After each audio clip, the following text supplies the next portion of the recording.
आदमी पार्टी द्वारा चलाए जा रहे मिस कॉल के माध्यम से सदस्यता लेने के अभियान के अंतर्गत पार्टी की नीतियों और विचारधारा से प्रेरित होकर पार्टी की सदस्यता हेतु आवेदन करने वाले सदस्यों को पार्टी की सदस्यता प्रदान की गई। पार्टी के निकाय चुनाव प्रभारी शेखर दीक्षित जी ने सदस्यता पर्ची देकर उपस्थित लोगों को पार्टी का सदस्य बनाया। इस मौके पर उन्होंने मीडिया के सवालों का जवाब देते हुए कहा कि पार्टी हाउस टैक्स और वाटर टैक्स माफ करके जनता को बढ़ती महंगाई से राहत देगी। को जय हिंद, नमस्कार। आप सबको आज ये सूचित करना चाहते हैं, आपके माध्यम से सूचित करना चाहते हैं कि जो आगामी नगर निकाय चुनाव होने वाले हैं उसमें हमने लखनऊ के लिए एक टोल फ्री नंबर चलाया था।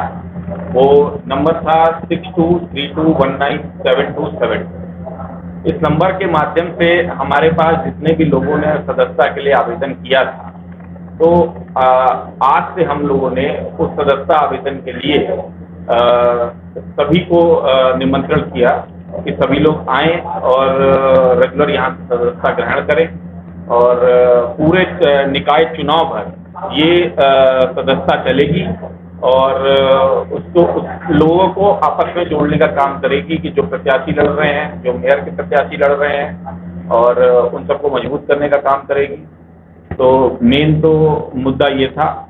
दूसरा, जैसे कि आप देख रहे हैं कि देश के हालात क्या हैं, जैसे कि आप रोज देख रहे हैं कि नगर निगम के हालात उत्तर प्रदेश में, लखनऊ में क्या हैं।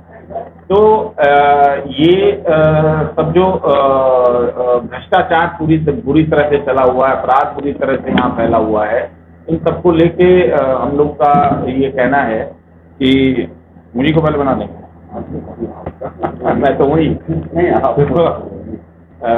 ये एक आप लोग के माध्यम से जो है सभी को निवेदन है कि बदलाव की तरफ आए। इस बार आम आदमी पार्टी का नारा है कि हाउस टैक्स माफ और वाटर टैक्स माफ। अगर हमारी सरकार बनती है तो जैसे दिल्ली और पंजाब में हमने अपने सभी किए गए वादों को निभाया, वैसे ही हम यहाँ के भी अपने वादों को निभाएंगे। हम योगी जी की तरह जुमलेबाजी नहीं करेंगे, हम मोदी जी की तरह जुमलेबाजी नहीं करेंगे। हमारे वहाँ जो कहा जाता है वो किया जाता है, क्योंकि जिस घोषणा पत्र को लाते हैं वो हम एक कमरे में बैठ के उसको डिसाइड नहीं करते हैं, जमीन पे जाके उसको तय करते हैं, समझते हैं कि आम लोगों के हक में ये कैसे आएगा, फिर उसको हम चलाते हैं। इसलिए अगर उत्तर प्रदेश को और निगमों को बेहतर बनाना है तो ये झाड़ू वालों का काम है। आप झाड़ू वालों को दें तो मुझे लगता है कि ज़्यादा बेहतरीन काम करके हम दूसरों से दिखाएंगे। आप लोग को सवाल पूछना चाहते हैं सर? निकाय चुनाव आपके और आपके पार्टी से देखिए, अभी तो जैसे कि 6 तारीख तक के ऑब्जेक्शन था, उसके बाद अभी भी 10 तारीख तक के उसको क्लियर होना है। क्लियर होने के बाद जैसे ही चुनाव की घोषणा हो जाएगी, हम अपने प्रत्याशियों की भी घोषणा करना शुरू कर देंगे।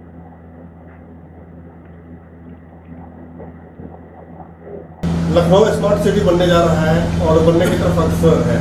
इस संदर्भ में आया है कि जितने भी रेहड़ी दुकानदार हैं, पटरी दुकानदार हैं, इन लोग को हटाया जाए। अगर ये लोग हटते हैं तो जाहिर सी बात है ये लोग 500-1000 रुपये कमाने वाले लोग हैं, इन लोग की रोजी रोटी छिन जाएगी। जब रोजी रोटी छिन जाएगी तो ये लोग क्राइम की दुनिया की तरफ बढ़ेंगे। तो उस समय आप लोग इन लोग के लिए क्या करेंगे? देखिए, पहली बात तो फिर ये जुमलेबाजी है। किसी भी शहर में जब कोरोना काल में आपने किसी को छूट दी तो किराना को दी, ठेले वालों को सामान बेचने की दी, और सब्जी साग वालों को आपने दी और फल वालों को दी। जब आप कोरोना काल में सब कुछ बंद कर दिए थे और इनको नहीं रोक पाए आप, क्यों? क्योंकि ये बेसिक नीड्स है। आप ठेले वाले, पटरी वाले सब हटा देंगे तो जो आम कॉलोनी वालों की ज़रूरतें हैं वो किससे पूरी करेंगे? कहाँ से लाएंगे? सरकार कैसे पूरी करेगी? कूड़ा तो उठा नहीं पाती है, गलियां तो साफ करा नहीं पाती है, बेसिक चीज़ों को तो दे नहीं पाती है, पानी तो साफ अभी तक मुहैया नहीं करा पाई है। अब अगर वो इन सबको हटा देगी तो साग सब्जी भाजी खरीदने क्या आदमी 5-10 किलोमीटर दूर कहीं खरीदने जाएगा? ये सब देखिए ऐसा। और स्मार्ट सिटी का कॉन्सेप्ट ये नहीं होता है कि वहाँ पर रहने वाले गरीबों को बाहर फेंक दिया जाए। जैसे कि कोई बहुत, जैसे प्राइम मिनिस्टर आते हैं तो बोर्ड लगा के ठग दिया जाता है शहर की जो गंदगी होती है। ये सलूशन नहीं है। सलूशन है आप सुंदर बनाए, बेहतर बनाए।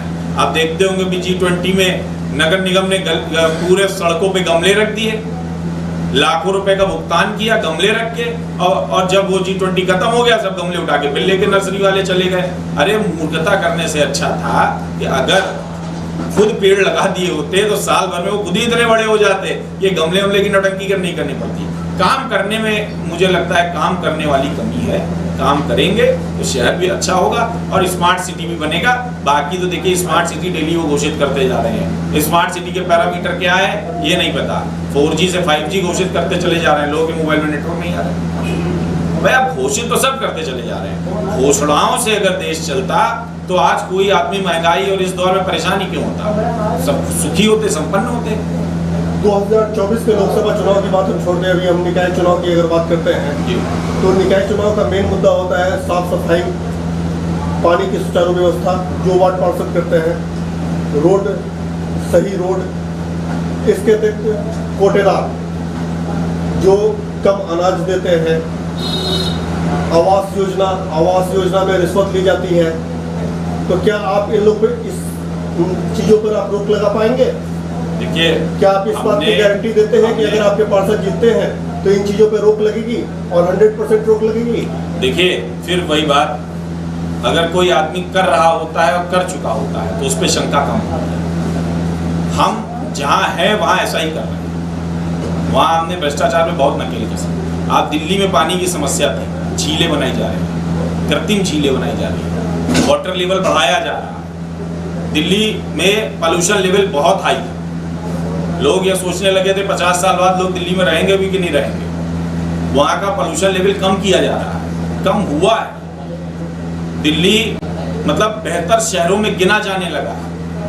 तो ये इस बात का प्रमाण भी है और गारंटी भी है कि कल को अगर लखनऊ की जनता और उत्तर प्रदेश की जनता जाति और धर्म छोड़ के विकास के नाम पर वोट करेगी तो उसको बेहतर लखनऊ देखने को मिलेगा। क्या अभी जो जाति और धर्म की राजनीति चल रही है, हर पार्टी हर दल जाति और धर्म की ही राजनीति कर रहा है और आप केवल विकास की बात कर रहे हैं, तो जनता के दिमाग में क्या केवल ये विकास की बातें आप उतार पाएंगे? जाति और धर्म से जो है उनको दूर कर पाएंगे? देखिए फिर वही बात, हमको गुजरात में 14% वोट मिला, हमको गोवा में 6% वोट मिला, हमने पंजाब में सरकार बनाई, दिल्ली में तीसरी बार हमने सरकार बनाई। तो बट नेचुरल है, मैं कह रहा हूँ कि कम संख्या में अभी लोग हैं लेकिन उन्होंने साथ तो दिया है और हमारे कॉन्सेप्ट वही है जो पहले था वो भी है। हमने तो कोई मंदिर मस्जिद की बात करी नहीं है, हम तो वहाँ भी विकास की बात कर रहे थे, पंजाब में भी विकास की बात कर रहे थे, गोवा में भी वही बात कर रहे थे और उत्तर प्रदेश में भी सेम बात कर रहे हैं। सीधा इस पे फैसला जनता को लेता है कि जनता को क्या चाहिए। अपने बच्चों का उज्जवल भविष्य चाहिए, लखनऊ का एक बेहतर सिटी बने उसके लिए चाहिए, या फिर उनको ऐसा ही चाहिए। तो जनता का चुनाव है, हमारा काम है हम जनता को अच्छा समझा सकते हैं कि आप अच्छे से अच्छा बेहतर से बेहतर कर सकते। शेखर जी, विधानसभा चुनाव में आम आदमी पार्टी ने अपनी जमीन तलाशने की कोशिश करी थी और अब एक बार फिर से आप लोग नगर निकाय चुनाव में अपनी किस्मत आजमाने जा रहे हैं, तो इसमें क्या आप लोग बूथ बूथ तक अपने कैडर को मजबूत करने की कोशिश करेंगे क्योंकि अगले साल विधानसभा लोकसभा का इलेक्शन है? कैडर तो मुझे लगता है कि सभी पार्टियां मजबूत करने की कोशिश क्या करती हैं, उस पर कंटिन्यूसली काम करती हैं। अगर किसी भी पार्टी को असल में जमीन पे काम करना है तो उसको कैडर को मजबूत करना ही पड़ेगा। कैडर के लिए हर पार्टी नियंत्रण का इसके लिए आपकी रणनीति क्या है? इसके लिए आपकी रणनीति क्या है? देखिए रणनीति, अब जैसे हमने खुद कहा कि आज का कार्यक्रम सदस्यता का, हम रेगुलर सदस्यता अभियान चला रहे हैं। हमारे जितने ज्यादा वार्डों में सदस्य होंगे उतने ज्यादा जागरूकता बढ़ेगी। हम जो बात कह रहे हैं फिर वो गली गली चर्चा का आज विषय होती है, लोग हमारी बात सुनते हैं, लोग हमारी बात समझते हैं। तो अगर आम आदमी पार्टी की बात आम आदमी समझने लगा है, सुनने लगा है, तो इसका मतलब है कि कल को वो इस पे चलेगा। आम आदमी पार्टी ने जितने विरोध प्रदर्शन लखनऊ में करे हैं शायद ही किसी पार्टी ने करे हों, क्या आप लोग विरोध प्रदर्शन करके अपनी एक ताकत दिखाना चाहते हैं विपक्षियों को? देखिए विरोध प्रदर्शन सभी को करना चाहिए। अगर कहीं कुछ समाज में गलत हो रहा है और आप उसके खिलाफ नहीं बोल रहे हैं, मुझे लगता है फिर वो लोकतंत्र नहीं। अगर आप लोकतंत्र में हैं तो आपको विरोध तो करना चाहिए, लोकतांत्रिक तरीके से हमारा अधिकार है। और अगर कुछ गलत होता है तो मैं तो कहता हूँ सबको होना चाहिए और विरोध करना चाहिए। ये किसी एक पार्टी की जिम्मेदारी नहीं, ये सभी की जिम्मेदारी है, लेकिन चूंकि पार्टियां नेतृत्व करती हैं इसलिए हम लोग आगे खड़े होकर उस पर बात करते हैं। एक सवाल ये भी है कि जिस तरीके से विपक्षी नेताओं के ऊपर कार्रवाई हो रही है उसको आप लोग कैसे देखते हैं, क्योंकि आपके उप मुख्यमंत्री के ऊपर भी कार्रवाई हुई है और विपक्षी पार्टियों के तमाम दीगर नेताओं पर कार्रवाई हुई है। देखिए दुखद है, लोकतंत्र में आप देखिए तो अघोषित आपातकाल चल रहा है।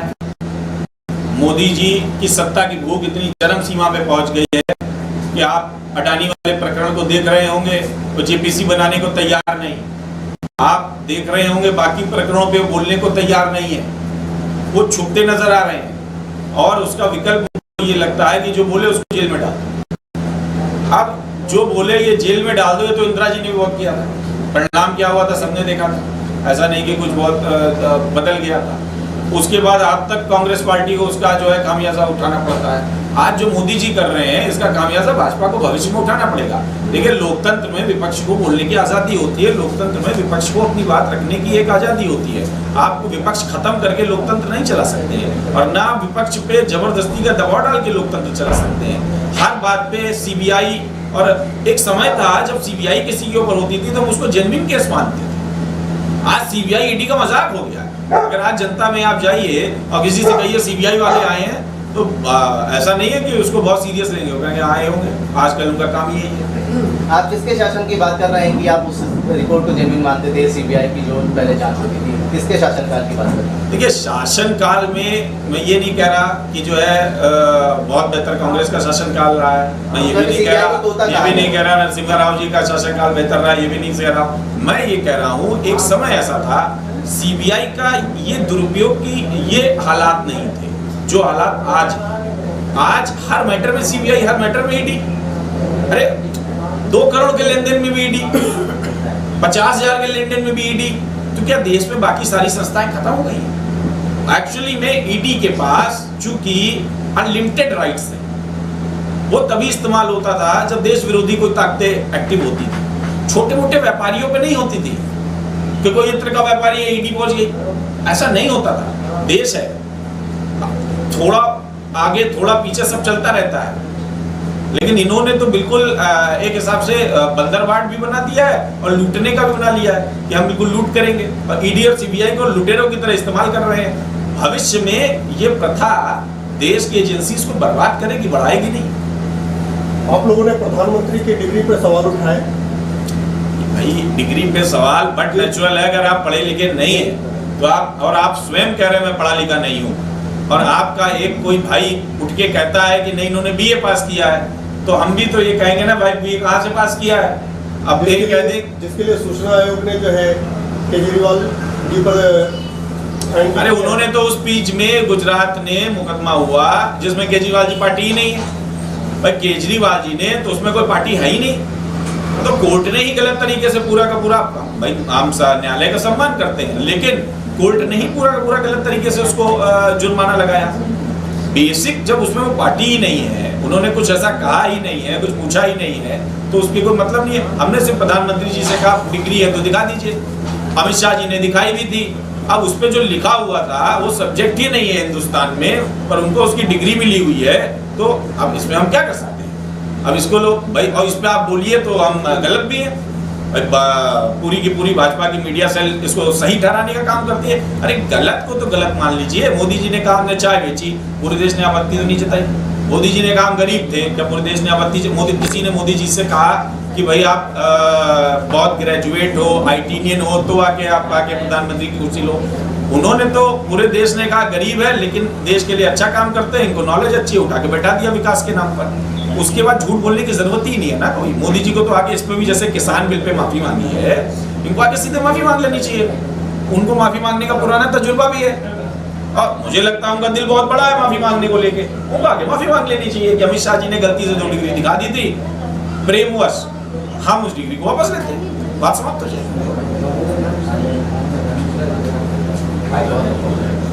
वो निकाय चुनाव में हम लोग मान लें कि अगर आपकी पार्टी आती है तो जो वादे किए वो पूरे करेंगे। मतलब ये पूरी गारंटी है कि जो भी आपने वादे किए हैं वो पूरे होंगे? देखिए गारंटी पूरी है और जो वादे किए हैं वो पूरे करेंगे, मैं यही हूँ। जनता को आप क्या संदेश देना चाहते हैं निकाय चुनाव? देखिए सीधा संदेश है, आप जाति धर्म को छोड़ के विकास पे वोट करिए। आप ये देखिए आपके लिए बेहतर क्या है, आपने बहुत टाइम से यहाँ पे नगर निगम में भारतीय जनता पार्टी को मौका दिया है और अगर आपकी समस्याएं दूर नहीं हो रही हैं तो बदलाव होना चाहिए। और ये एक बिल्कुल जेन्युइन बात है। मुझे लगता है यहाँ खड़ा कोई भी नगर निगम का जो साथी होगा, नगर निगम का जो मेंबर होगा, वोटर होगा, वो इस बात से सहमत होगा। प्रदेश निकाय चुनाव करीब हैं, ऐसे में तमाम पार्टियां तैयारियां तेज़ी से कर रही हैं और इस वक्त हम लोग मौजूद हैं आम आदमी पार्टी के लखनऊ प्रभारी शेखर दीक्षित के साथ। शेखर जी, क्या तैयारी है आम आदमी पार्टी की? हमारी पूरी तैयारी है। हमारे जितने भी वार्ड अध्यक्ष हैं और जितने भी पदाधिकारी हैं, सबने डोर टू डोर कैंपेनिंग की है। 1 साल से हम सदस्यता अभियान चला रहे हैं। अभी हमने सदस्यता अभियान तेज कर दिया है। आम आदमी पार्टी का नारा है कि अगर हमारी जीत दर्ज होती है तो हम हाउस टैक्स माफ़ और वाटर टैक्स माफ़ करेंगे। और जो जनता को समस्याएं हैं गंदगी को लेकर के, जो जनता को समस्याएं हैं कि सड़क को लेकर के, जो जनता को समस्याएं हैं कि आप पानी का जल भराव हो जाता है, तो इन सब से निजात के लिए हम युद्ध स्तर पर बैठ के फिर एक रणनीति बनाएंगे और काम करेंगे। अभी देखा जा रहा है कि भाजपा ये दावा करती है कि लखनऊ का तेज़ी से विकास हो रहा है और सबका साथ सबका विकास हो रहा है और लखनऊ जो है स्मार्ट सिटी बनने के लिए अग्रसर है। देखिए, भाजपा एक भ्रष्टाचार पार्टी हो गई है और साथ ही जिस पार्टी में मुखिया ही झूठ बोलता हो, अनपढ़ की बात करता हो, तो वहाँ बाकी लोगों की बात करने का क्या मतलब है? अरे अभी 53 करोड़ रुपए का घोटाला इसी नगर निगम में 3 दिन पहले उजागर हुआ। क्या कार्रवाई करी? सारी सड़कों पे पैच टूटे हुए हैं, लगातार जितनी भी सीवेज हैं सब टूटे हुए हैं। आज बना के जा रहे हैं, कल टूट जा रहे हैं और सरकार को दिख नहीं रहा है। अगर केवल मुख्यमंत्री आवास के 5 किलोमीटर या 1.5 किलोमीटर के एरिया के विकास को ये लखनऊ कहते हैं तो मुझे लगता हो सकता है लखनऊ का विकास हो गया हो।